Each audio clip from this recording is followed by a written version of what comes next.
So, in the meantime, let's talk about how the season's been going. We're 3 games into the season. We're only really going to be talking about our own teams.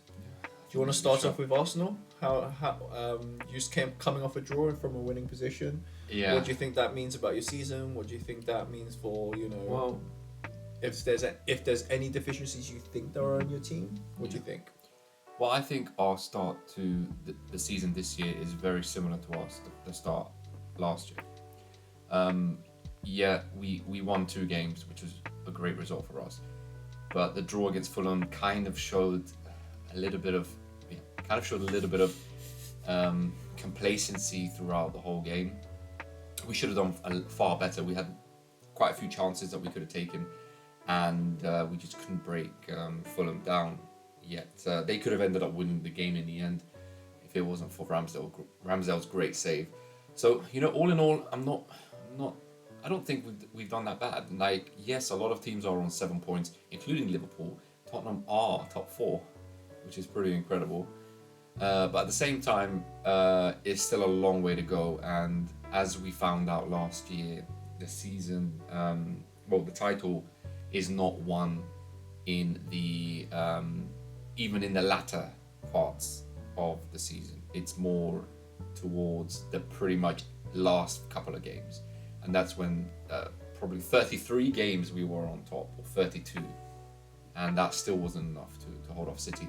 So at least Arsenal can improve on one thing, and that's winning games in the last 8 games, right? So that's towards the end of the season. And I think your summer transfer window, if anything, has gone pretty well. Well, obviously we had an injury, right? And as you can see, we're trying to bring Partey in.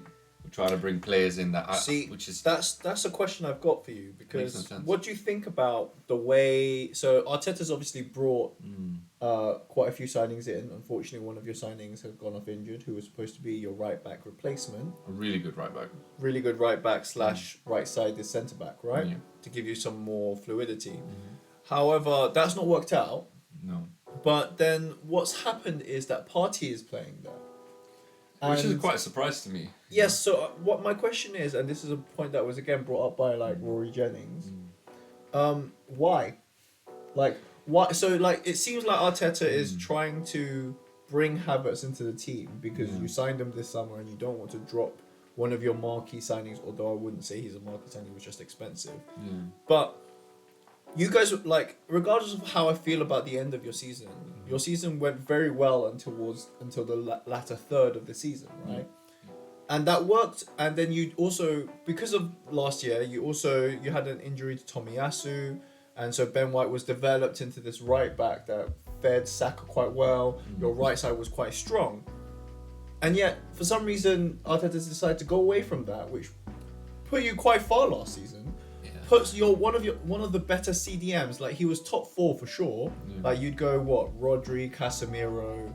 I would put him ahead of Casemiro. Okay, but then And the thing is, I disagree. I still think not the point. Let me finish my point. Okay, go ahead. My point is, so in your head, he's the second best CDM in the league last season, right? Up until the last third, yeah. Yeah, and so what you've done is move him from his natural position to right back. Why? I think what I've found in the first 3 games of the Premier League season is Arteta is experimenting. And I don't think that's necessarily a bad thing. It's probably a good time to do so. Considering the results as well, I think he's done pretty good there. I just don't understand why he's highlighting Havertz. He seems to want to put him into the team and have him play a big role, and I hope he does. But so far, there were chances. I don't think he's got a goal or an assist. But the thing is, that's not necessarily a problem. It is if he's one of your attacking players. Yeah, so that's the thing. He's played in less attacking roles in the last 3 games, and he's played in attacking roles in the last 3 games. So he's gone back and forward. So they played him slightly in the middle, and then they put him up front, right? And they've even had the wingers higher up than him, and he's been like a holding striker. But that's not his position, though. Yeah, so there's a lot of testing. But what I found is there were opportunities in the Fulham game where Gabriel Jesus would have scored. Yeah. So this He would have is scored. this is my point, right? So one of the biggest deficiencies, and I think I said this throughout the summer, you needed a striker. Everyone needs a striker right now because it ultimately, especially with how Man City have started, and he's not firing on all cylinders, but essentially the whole league is fighting against Haaland, right? You need a striking force or a forward force to develop. No, I'm not saying you need to beat Haaland in goals, right? But ultimately, what you need is you need a group of like goal getters that will total like Haaland's output. Yeah. Now, who you've got Saka. We did have that.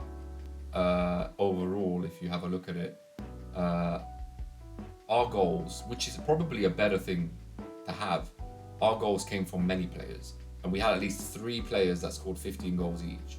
Gabriel was close to that, so that outdoes Haaland, right? Now, I get what you're saying. I think a fit Jesus would have got 20 plus goals, but he wasn't fit. This is a season where if he can, obviously he was injured at the start, and he's just come back. He had to have another knee operation of some sort. I think this is the season. This is why Arteta hasn't bought a striker, because we have a reliable striker in Nketiah. First 3 games he scored in every single game. Okay, and you think Nketiah... And he has actually been... Okay. Every time he was called upon, he did well. And when he was called away was when Gabriel came in. Let me ask you a question. Yeah. If Jesus is injured and Nketiah is your striker through the whole season, do you think you guys win the title? It's difficult to say. No. It's Yes or no? difficult to say.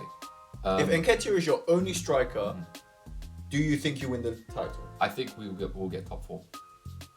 So no. I don't think we'll win the title. And the reason for that is, even though we have added Rice to our team, he needs to become a bit more... He needs to become a goal-getter. And if he can actually But that's not his step role. in... I know, but he wants that to be his role. He's actually had interviews where he said he wants to score. But I would say, like... So I don't know what your expectations, because you haven't done videos for quite a while. But like my expectation is, and I put this in my last video, which was called Game Talk, but we might just redo that into a podcast episode, meaning this might be episode 6. But anyways, point is, in that I said that you guys are my leading contenders for winning the title this year. Because of your transfer window, because of the way you started, because of the way Rice has just slotted into your team very well, right? True. In the CDM role. He's playing really well, Like, up until the Fulham result, to be honest, I felt that you guys demonstrated enough. The only thing I was concerned about is still my concern, which is you have no goal threat. Like, you have no out-and-out, like, Nketiah's good but young, and also he has patches, right? He might develop like Rashford. Well, Rashford. The thing is, if it wasn't for Nketiah, we wouldn't have got the result we did in Fulham. Okay, let me carry on talking. So there's a lot of things No. Ifs, done. whats, and maybes, I don't care. Right? My point is that you do not have, like, no matter what you say about, like, so one of my biggest criticisms, for example, for Man United right now, is their main goal threat was supposed to be Højlund, and he's injured. So they don't have an out-and-out striker either, right? They're relying on Rashford, right? And your striker, Nketiah, is much like Rashford in that he goes through patches of like scoring goals here and there, but Rashford is better than Nketiah. Yeah, we all know that. which is my point. But the thing is, as a title contender, right, you are not Man City of like 3 years ago. Man City of 3 years ago, they didn't have an out-and-out striker, right? Because Jesus was always injured. So they got goals from like Gundogan and like midfield. When did Aguero retire? Like before, like just after he retired. Like, think about it. Man City didn't really have an out-and-out striker. Aguero was definitely an out-and-out striker. So they played the false 9 kind of position with De Bruyne kind of in the like centre forward right-sided. The thing about, we have Jesus, and he is the closest you can get to an out-and-out goal scorer. But he is very injury prone, and we've seen that. And that is like my only criticism for him. Funnily enough, right, with City he wasn't. No, he was not as much as for Arsenal. Well, no, this is only because you've got him now. Like, think about it. The season that Man City won, the reason why they needed other goal-getters was because Jesus kept being injured. Right. Anyways, any closing points on Arsenal? Basically, I feel like you guys need a striker to be like I think we favourites for do the because title. we are. Otherwise, it's Man City again. We are involved in more tournaments now and more difficult. Like the Champions League is a very, very big tournament for us, and we are back in it we haven't been in it for 4 years, maybe 5, and it's a tournament we want to get back into and get past the round of 16 because we've been great at getting through the group stages all the time. Like we're probably one of the most consistent teams to get past the group stages, but we tend to fall at the round of 16s or the quarterfinals. Now, fair enough, we've always fallen to Bayern or Barcelona. So you can't really... And the thing is, we've never had... When we have fallen to them, we haven't had the same level of players as they have. So you can't really bash Arsenal too much to have fallen out to those teams. But I think this year, if we do get humiliated in the Champions League that we have in the past, it is going to be a bit sour. But I don't see that happening. I think we're a different breed, and we're much better.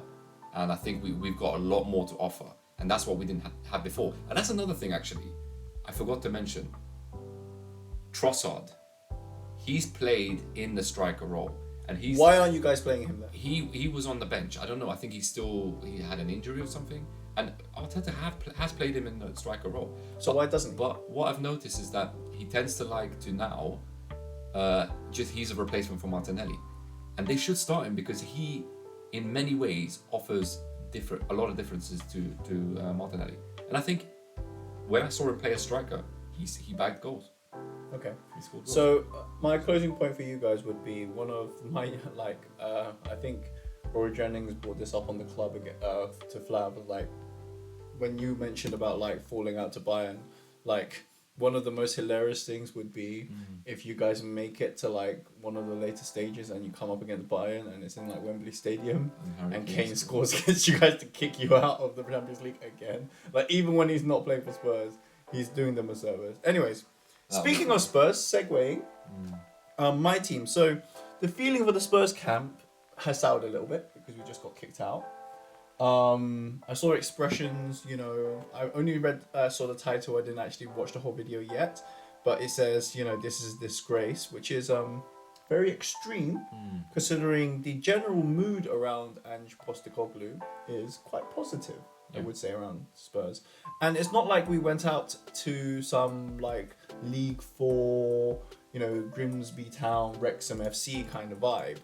It was, we lost to Fulham on penalties after a 1-1 draw, and Fulham finished, I think, like near us in the table last season. So they're not like a scrub team. Yeah.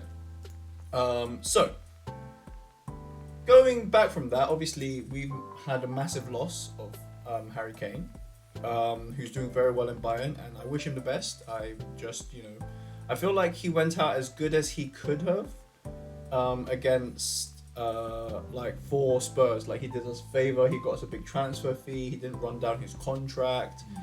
He didn't go to a rival in the Premier League. Like in many ways, I would say that like I still remember him very, very fondly. But ultimately, you do have to move on. Like it felt a bit weird because basically it's like here's this player. Clearly, like I would say, almost too good for Tottenham. Like how sometimes a player can be so good that they limit your team.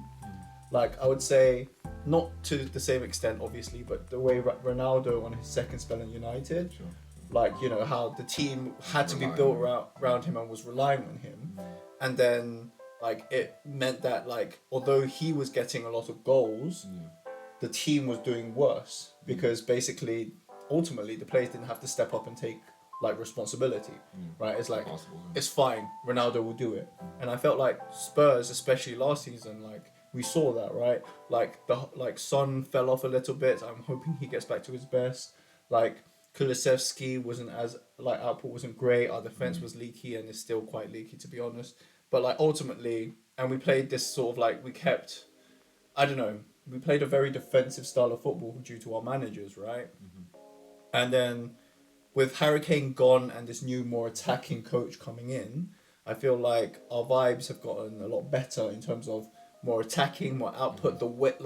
I think it's a very important thing for Spurs. Like, so I probably talked about my history, but I used to be a Man U supporter until Fergie left, and then I was kind of lost in limbo, didn't really care about football for a while. But then I started supporting Spurs, who are my local team, right? When Bale was playing. And it was because Spurs played a very exciting, advancing, you score 3, we'll score 4 kind of style. Probably Spurs' second best player ever. Yeah. Well, who would you put as first? Harry Kane. Really? I'd probably put Bale at third. Season after season. Modric second. Modric fine. Second. Fine. Like, if we're talking the whole, yeah. I would say Bale did more for Spurs and Modric did more after Spurs. Yeah. So Bale's second in terms of what he did for Spurs, Yeah. and Kane, but obviously I don't know, I'm not that deep in my history of Spurs. But anyways, I think I'm quite excited by this season. I think we'll give, I think as a fan base and as a club, we will probably give Ange a very good sort of time to sort of make the team his. I actually saw an interesting stat of last year for Tottenham, and basically, I don't know it word for word, but I'll try and give it a go. If it wasn't for Harry Kane scoring the amount of goals that he did, helping the team, and actually looking at the results, there was some stats that were showing that he scored crucial goals to get wins that Spurs might not have had with another striker. Spurs would have finished below the 10th place, or they would have finished closer to the relegation. Current striker, which is Richarlison, who scored 1 Premier League goal. Yeah, so if they took that into consideration, right? Let's say he would have scored 10 in 30 games, right? Compared to 30, which is a bit of a difference. Tottenham would have been very close to the relegation zone, potentially relegated, depending on how things went. But so this is why. Well, then the argument was that Richarlison might have stepped up. Who knows? I mean, he hasn't yet. No. So we're all holding our breath while we're dying of asphyxiation. I must say, Tottenham have someone great, Maddison, and I think he has played potential signing of the summer, to be honest. Very well. He's played very well. He slotted in very well, and I think, I never rated Price that highly, and I was talking to West Ham fans, and they all rate him highly. Who's Price? Rice. Sorry. Is it because of his price that you're calling him Price now? Pricey. Pricey. So I rate him, but I don't rate him as high as others do. Right? I think what you're trying to say is you don't rate him at 150 million. That's what I don't rate him at. I actually rate Maddison higher than Rice. Oh, controversial take. Yeah. Because of, I think he's done a little more in Leicester, right? Mm-hmm. He did a little more than Rice. Now Rice recently did well, right? And if he pushes on and so on, then I'll put him ahead. But apart from his transfer fee, I would even go as far as saying, not now, at Chelsea CDM, right? Kante? No, the guy that they bought now in the transfer market. Caicedo, right? He was playing insane for Leicester. Look at him at Chelsea. He's hilarious. What, you mean Brighton? Oh, Brighton, yeah.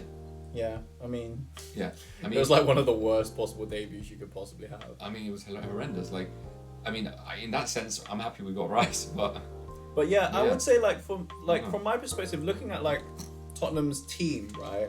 So I would say that one of our weakest positions was probably right back. We've got Pedro Porro and Emerson Royale right now, and I think because of the way Ange likes to play, I don't mind if we get battered, right? As long as we're playing football. Good football, yeah. And ultimately, that's all because I don't expect us to win cups, to be honest, this season. We've already been kicked out of the one that we're traditionally thought as more likely. We've got no European football. And I think that's a good base to give Ange some time to really sort of get to know his team, not have too many injuries, not have too many games. It kind of makes sense now why Expression is as pissed off as he is. Why? Because there's a lot less cups that you guys can go for. But in a way, now you've only got 2 things to play for. But I think that's good. It is good, yeah. For me, it's But you lost out to the easiest cup. But out of the 2. Firstly, to be honest, when and if we ever won the Carabao Cup, the next thing that you guys would say, for example, would be that's the Mickey Mouse Cup. Nobody cares about it, right? And I think there would be a level of a bit more respect put on Spurs, though. But not really, because maybe by 10%. Yeah, and so the point is, it's maybe we need to make peace with the fact that this is time to go for a rebuild, and it's not the kind of rebuild that you guys had to go through and Man U need to go through, because Spurs were never Man U or Arsenal, right? Like, this is more of a philosophical point, right? But ultimately, Spurs had to work very hard to become a consistent top 4 team, and they were never like regular silverware winners, right?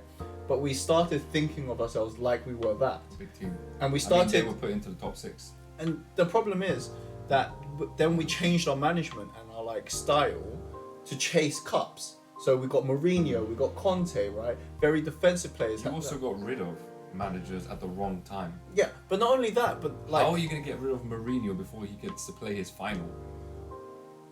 to be honest, I think is hilarious. To be honest, this is the other point I was going to make. To be honest, I think neither of them really loved Spurs. Like, as in, Spurs was just a stepping stone, just another club to them. It's not a club that they're... Mourinho has won cups in every I don't team care about your previous history. Clearly, Mourinho hasn't recaptured that form as much. But I think Spurs were doing pretty good under him. But that's my point, right? That, like, why did Mourinho and Conte leave? And ultimately, I think it's sacked. because no, it's not just because they got sacked. They didn't like being in Spurs. They didn't like North London. No. I get you. I mean, considering how how rudely they actually spoke in the press conference. Yeah, exactly my point. And it's like, it was a level of disrespect. It's like maybe because they were disrespected. No.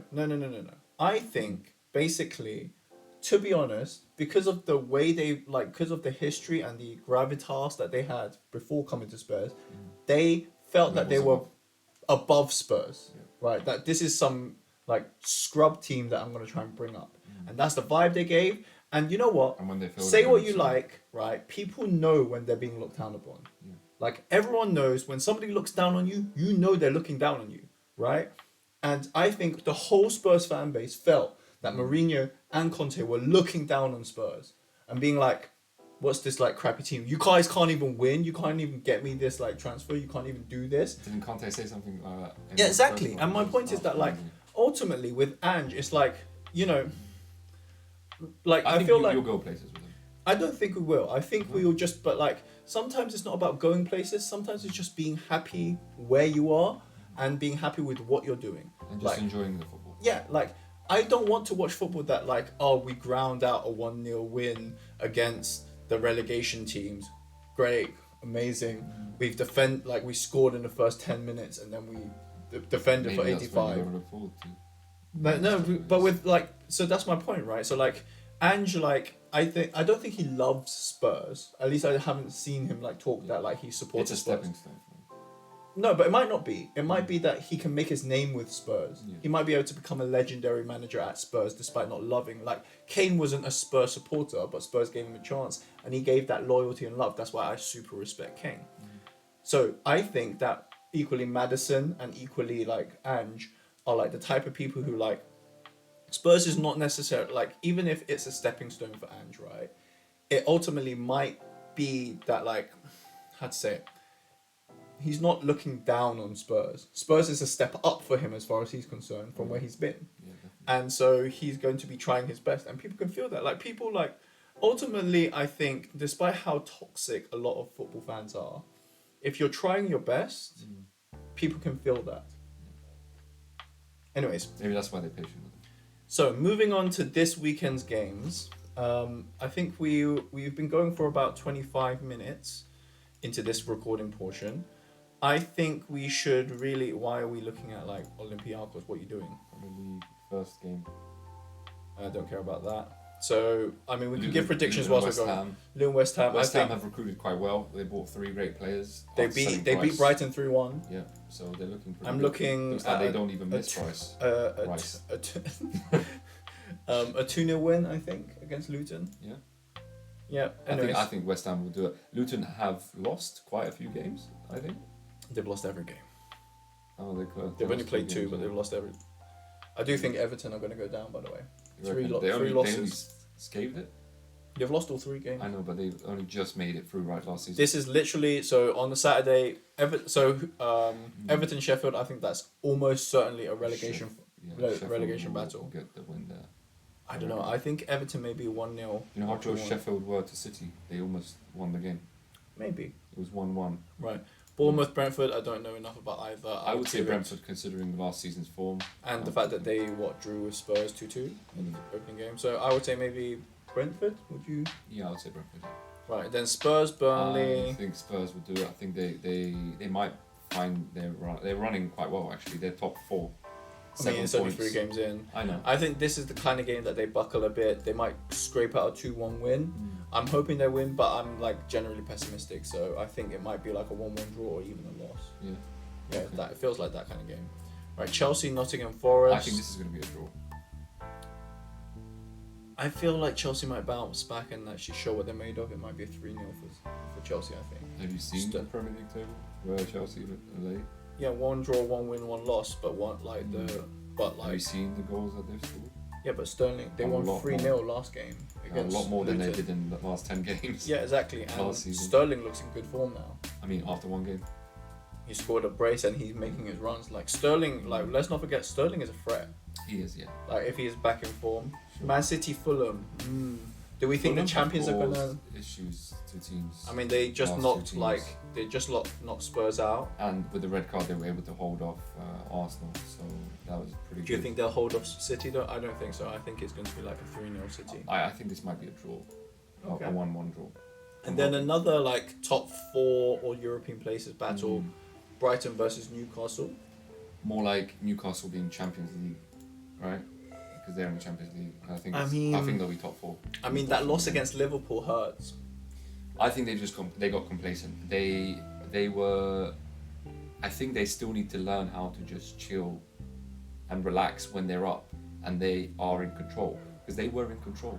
They allowed Liverpool to get back in the game. This is why, by the way, the league, like the Premier League, is the best league because all of these games, like you can see, but either side winning. Yeah. And this one, I think, could be a draw. But I watched the game against Liverpool and Newcastle. Nunes came on, and it was just 2 perfect balls. That's all Liverpool did. 2 perfect balls to Nunes, and Nunes 2 perfect shots. But that's So quality. It might, well, for once for Nunes, but it might just have been that it was that kind of day, right? Okay. So Newcastle might get back to winning ways. Okay, so I mean, I can see this being a draw, but you're pushing me towards a Newcastle win. I think so. Okay. I mean, looking at Brighton's recent form, they were doing pretty good, but Lost they're against known to West fall Ham. off. They're known Yeah. to fall off. So Newcastle 3-1 win, 2-1 win. 2-1. Okay, and then Sunday games. Sunday games. Look, So Pastel Wolves, I don't really have anything to say against either. I think it would be a draw. that's going to be a draw. Maybe a 0-0 draw because Wolves can't finish it. Like they should have beaten Man United, to be honest, and they They didn't. definitely should have, yeah. I think everyone Now should be the beating next United. the next match is a Europa League contention match. Yeah. Liverpool, Aston Villa. I think coming off the high of beating Newcastle, I think Liverpool might push on and maybe another 2-1 win, 2-0 win. What do you think? I think so too. Though Aston Villa are a bit Been up playing and down. well. They if they come to play, they can beat a lot of teams. So, and one being Liverpool, which they did show that last season. But I still think Liverpool finding their form and stuff. So I'm thinking that they're going to push on. And then for the final game, I might need to use the loo, so we might take a quick break here, Sure. and we'll come back after. And we're back. Right. And the reason we took a break before that is because the only match that really anyone's looking forward to this weekend, to be honest, is Arsenal Man United. Whew, what a game. What a game. Yeah, looking back at last season, it was Potential season defining. a firework display by both teams. It just seems like whenever these two teams play against each other, they got massive history. They always come to play no matter how crap one or the other. Is it at the played. Emirates or is it at Old Trafford? So that is an interesting question. That's exactly the same question that the guy in IKEA asked me. I couldn't tell him. Looks like it's at the Emirates. How do you know? So it's at the Emirates on a Saturday. So it's a game that we should win. You should win. Do you think you will win? I think it's going to be a interesting game.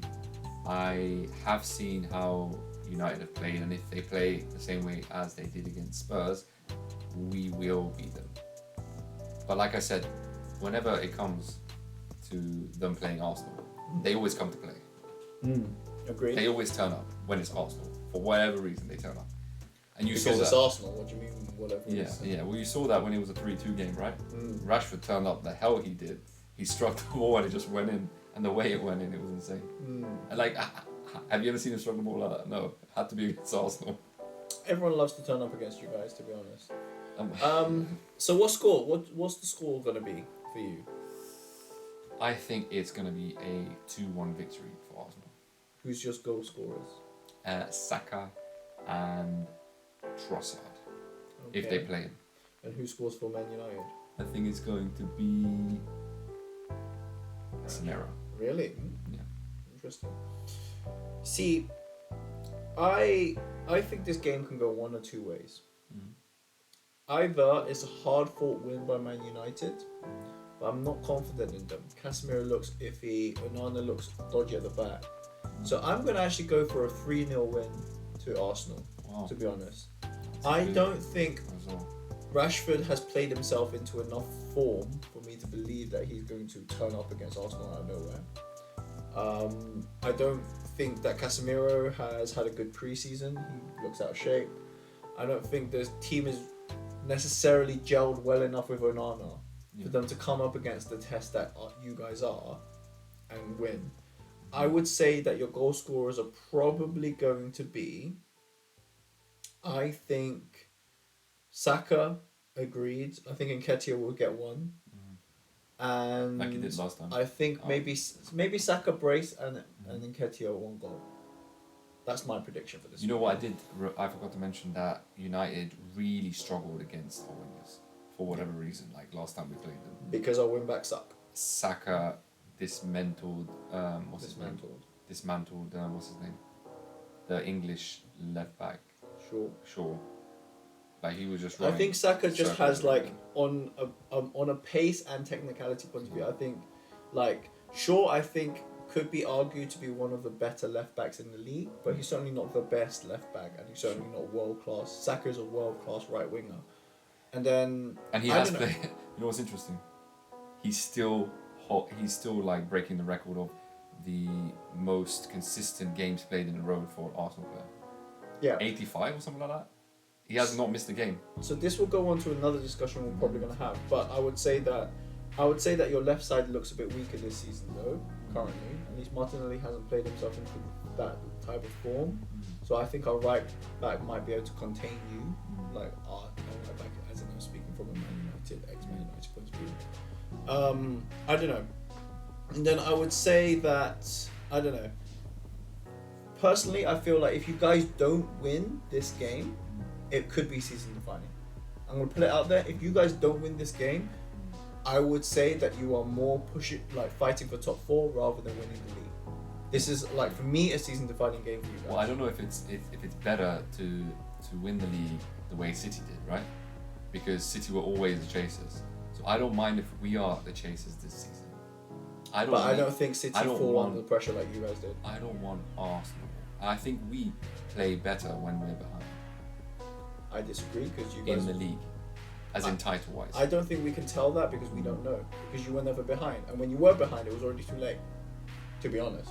Yeah. Like, by the time you were behind, there was only a couple of games left and you guys basically threw it away. Yeah, definitely. So, anyways, and that goes on to my next point of what? So this is a hypothetical, but I can see it, especially with how you are dragging him through games.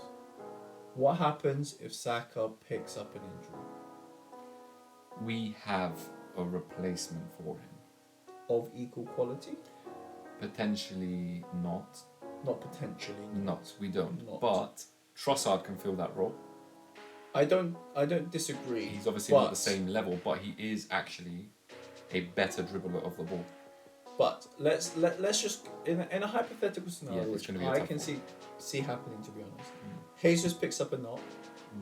Saka gets injured and Timber is out for most of the season. He's definitely out for most Okay. of the season. Your attack suddenly is Havertz. Martinelli, Havertz, Nketiah. Are you not worried about that? Because I would say that puts you mid-table in terms of we've got attacking Nelson. force. We've got Nelson, who's a great player, and we've got that other dude. I forgot his name. I don't think that's the name you should be whipping out here. The other dude. Like, this is not like, if you're thinking the other dude, then it's not a question. Like, I think Arteta really needs to be very careful on how he manages Saka, because touch wood, Saka didn't actually get injured last season.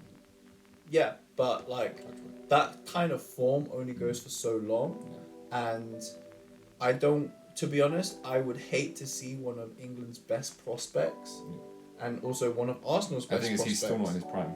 Yeah, but I don't think the thing is, with the way he's being played, I feel like he might never reach his prime. Yeah. Because I think there needs to be a bit of a change. He needs to be managed a bit better, especially this season. You guys have got Champions League and Premier League, right? And he's going to be playing in both, right? Interesting to see how he gets managed. If that streak of being the most consistent, you need to tell your people to stop sending messages. Jesus Christ.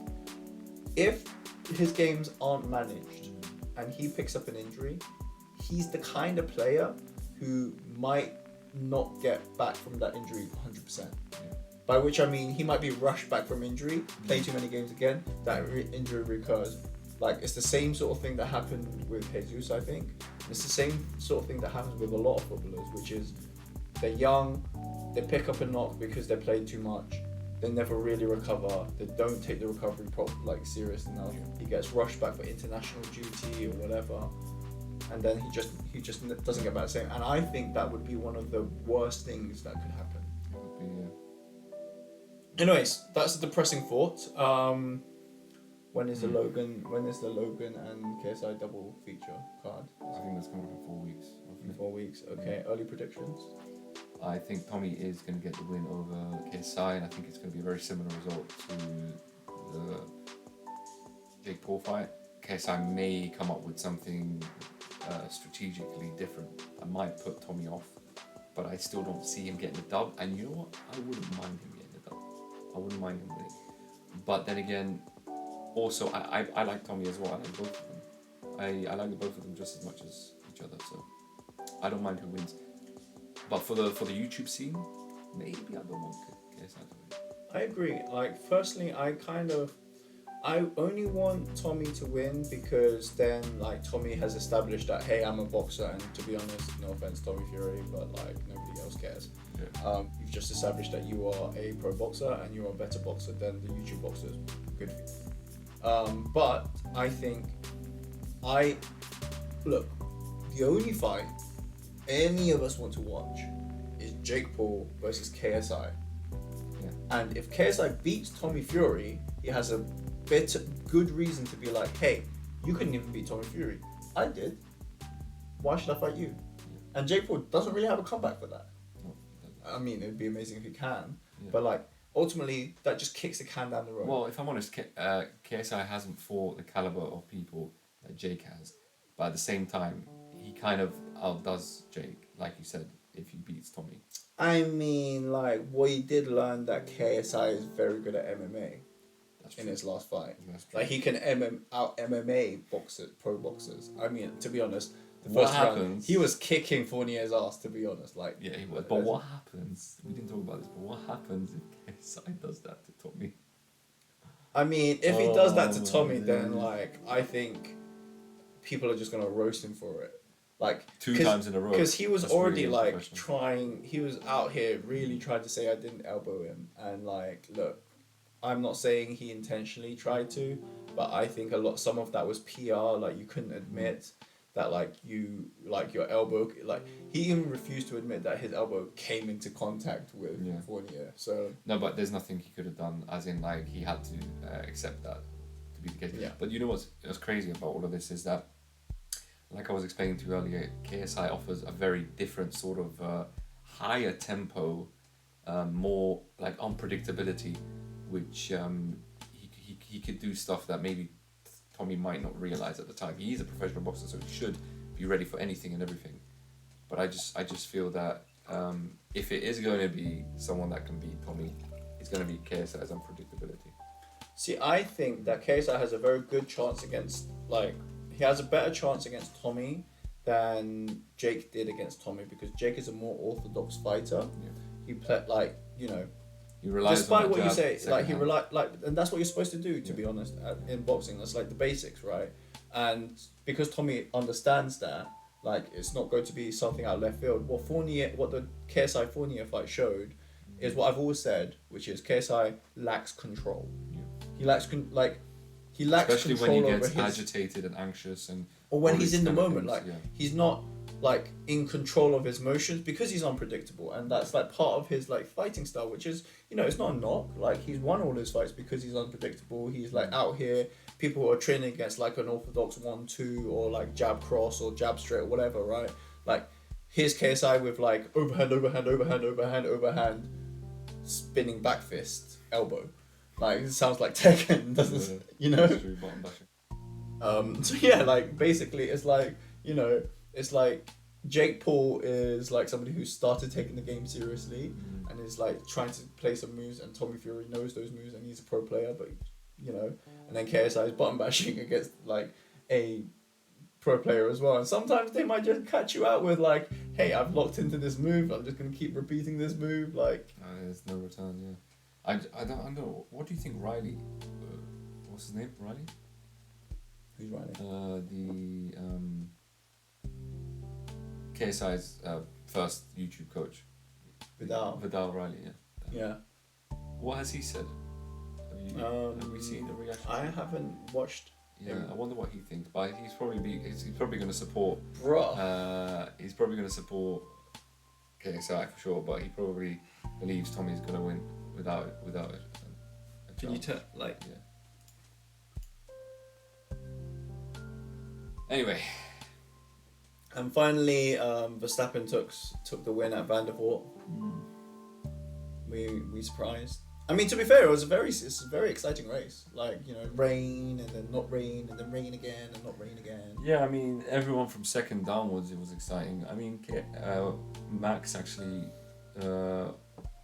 finally was a bit. He had to like turn off Netflix because he actually had to do something. So that was interrupted, of course. And listen, like, how the hell does Red Bull mess up Perez's pit, right? But for Max, it's just Lord Max. We're not going to mess up any time. I think, it's just crazy. and this might not be right, but it ultimately is the case, because Max is a bigger dickhead when you fuck up his race. Yeah, he like sounds super ultimately, pissed, like no He engineer wants to He fuck doesn't up blame his himself. race. No, he does blame himself. He takes like like Accountability, look, yeah, of course. I will be like, I am not a Max supporter per se. I would say I am the most unbiased F1 fan. Okay, my favorite driver currently, Lando Norris, and like it's because he's young, he's a doing quite gamer, well. he's really cool, and he's doing quite well. But I do think that Max Verstappen genuinely loves racing. He loves F1. Yeah. Like Lives and breathes it, yeah. to a ridiculous level. Like, as in, for him, there's nothing outside of F1. Yeah. Whereas, like, I think for Lewis, it's fallen off a little bit. His eyes are elsewhere. He's got other focuses. Yeah, He's coming up with more excuses, to be honest, when I'm listening to his interviews. Yeah. And his car's not as competitive. But also when you don't have, well, I mean, actually, his car's not competitive compared to Red Bull. But if we're looking at all the other teams around, it's been up and down. But overall, it's been averagely okay. Okay, but it's had decent pace. I don't know. For me, when I look at Hamilton, I feel like there's a loss of fire there. Yeah, he's outclassing his teammate, like pretty consistently. Yeah, what's going on with George Russell? I don't know. He's had a bit of bad luck. Obviously, he got a puncture from Lando. I think they hit and whatever. But yeah, he's totally, apart from the DNFs that he's had, even with the DNFs,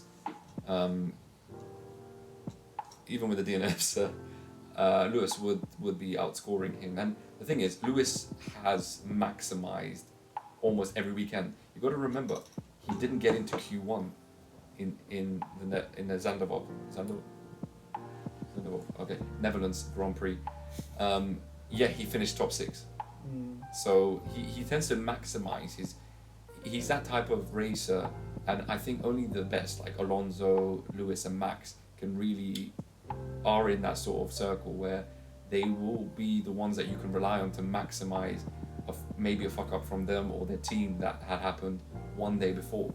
They somehow just get into the race, their racing car, and on race day, they just make it happen. But yeah, I don't know. I think Lewis will remain there for a couple of years. Look at Alonso.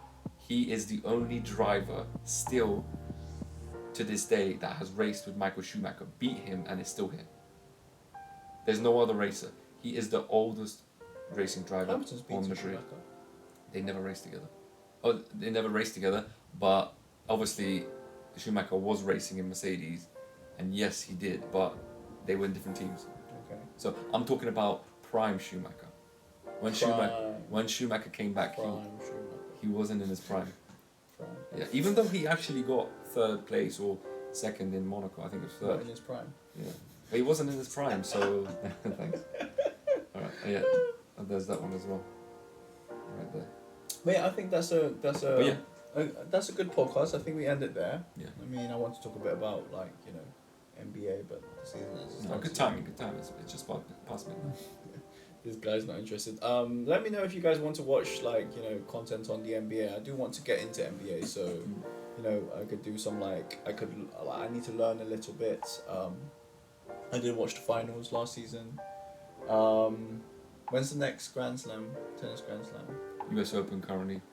And is it started? No. Yeah, it has. Oh. Alcaraz into the second round, I think. Djokovic maybe also into the second. Djokovic has regained the number one spot from Alcaraz. They literally just keep going back and forward. You know what? It's crazy. It's so boring. I don't care. I don't care if Djokovic wins the US Open. You know what's funny though? Why I've looked at the records. The most Grand Slam a male single player, tennis player, has won is 23, right? Why are they saying that 24 is going to match some sort of record? What are they talking about? Maybe highest number of Grand Slams, male or female. I don't know, but they keep saying it, but they're not clear with it. And when I do research, I don't see anyone with 24. It might just be that, he's extending his lead. Maybe. I mean, it's technically record true, breaking. Right? Yeah, He it is record breaking. If records, he wins, everything he does is a record breaking. Yeah. Every game. Another week at number one, he's extending it, is a record breaking week. Alcaraz has won 2 Grand Slams. And the age that he is, if Djokovic wasn't there, he'd probably win 30. I just wish that he could have let Djokovic win the Wimbledon, and then the US Open would have been so much more That's interesting. the thing. It would have matched Federer's record, right? And it would have made him even more of a GOAT. No, but I just mean I want in our lifetime someone to win the Grand Slam. Yeah. And no Djokovic is the only chance we've got. And you know what's except crazy? For Alcaraz. But you know what's crazy? It was impossible to do during the top 3/4 that were there. And this was actually in some ways. But Djokovic did kind of do it. He did the Novak Slam. Yeah, fine. As in, because he held all four. He's the only one of the big three. But in the same year. Not in the same year. No, I think he split it. So didn't Roger split it as well? No. I thought he won US. He might have done Wimbledon, US, Australia. He did that with the French. He won the French twice, but I don't know if it was not in that time. Not in that time. Yeah. Like Djokovic, I think won Wimbledon, US, then won the following seasons Australia. So Federer's probably done a lot of 3s. Yeah, but and I would say we're not gonna get into this, but closing point, Djokovic is to me the GOAT. By statistics, by every measurable thing. You can have debates Grand about Slam statistics, and I think maybe head-to-heads he might be ahead against He's Federer. He's ahead on head-to-heads against Federer and Nadal. Yeah. He's ahead on Grand Slams, ATP titles, weeks at number 1. Every statistic. Right. Yeah. The only thing Federer's got over him is 1 more Wimbledon title, and the only thing Nadal's got more over him is 1 more US Open title. Well, no, 3 or 4 more US Open titles. 3 US Open titles. Yeah. He's won more. Djokovic has won more Australian titles by 3 or 4 as well. Roland Garros, I think. Nadal's clear. But the funny thing is, Nadal's won the same amount of Wimbledons as Andy Murray. Yeah. That's insane. Nadal, it was a big thing when Nadal won the US Open again, or no, won the Australian Open again, because it's the only one. The way he does that to everybody else, nobody wins Roland Garros. like Djokovic kept taking him out of the Australian Open, so he only won it once until recently. No, I mean he took Murray out 3 times in a row. Yeah, that was crazy. But another thing I just want to mention is that when it comes to the so Roland Garros, right? That's pretty most of the domination took part with Nadal. But the funny thing is, we mustn't forget the best finals were actually Nadal and Federer. Nope. They were one of the longest finals, one of the most insane finals, and I think still to this day. Nadal Djokovic finals clear for me. The Nadal Djokovic. If you ask any tennis fan, they will still say that Djokovic was still not to that level. I at the would time. say Djokovic wasn't there. that the Nadal Djokovic rivalry in the Australian Open, that 5.5 hour, I don't think it's the same as the Wimbledon one. I think it and then I don't know. I think Djokovic, if you take away bias and you look at his rivalry with both Federer and Nadal and the amount of 5-setters that he's had to go through to win his titles, he's not won him easily. And I don't like the narrative that Federer is out of his prime. He went back into his prime. Federer is one of the in the GOAT discussion because he had that longevity despite going away, but then he came back stronger for a short period. I don't think he's ever the same, but he did actually win some more Grand Slams, 3 or 4, whatever. Anyways, this is too much tennis talk. You know what? Let's just close the episode. We have to just accept that Nadal, Djokovic, and Federer are all goats in their own And I would say that we were respect. blessed to watch tennis in that period. Yeah. We're blessed to be in such a great sporting period that we've got now. Yeah. And let me shout out to Andy Murray. He's a great. Shout out to Andy Murray. He's one of the big 4, to be honest. Yeah. He will never be forgotten. I think without him, it wouldn't be the same. Absolutely. Anyways, thank you guys for watching. We'll try and make this semi more regular. Maybe we can't come back for an episode every couple of weeks. Yeah. Pending this dude, any delays as this guy. I might start streaming a bit more. I'm thinking of downloading Tetris actually, and then doing maybe a couple of streams. Back to gaming. Yeah, we'll do some gaming. We'll do some more lifestyle stuff. Tell us what kind of content you guys want us to watch. Any reactions? Anything you want us to learn? Like I said, NBA I want to get into. I watch a lot of anime, a lot of manga. Down to get into any of that. What about you? Yeah, I mean, I'm probably going to follow the Premier League season. He'll be my weekly update on the football. It's going to be shorts, Premier League shorts and stuff. So what stats? Hopefully at the end there's going to be a short of my team winning the title or winning a cup. That's never going to happen. Anyway, thank you guys for watching. Bye. Peace.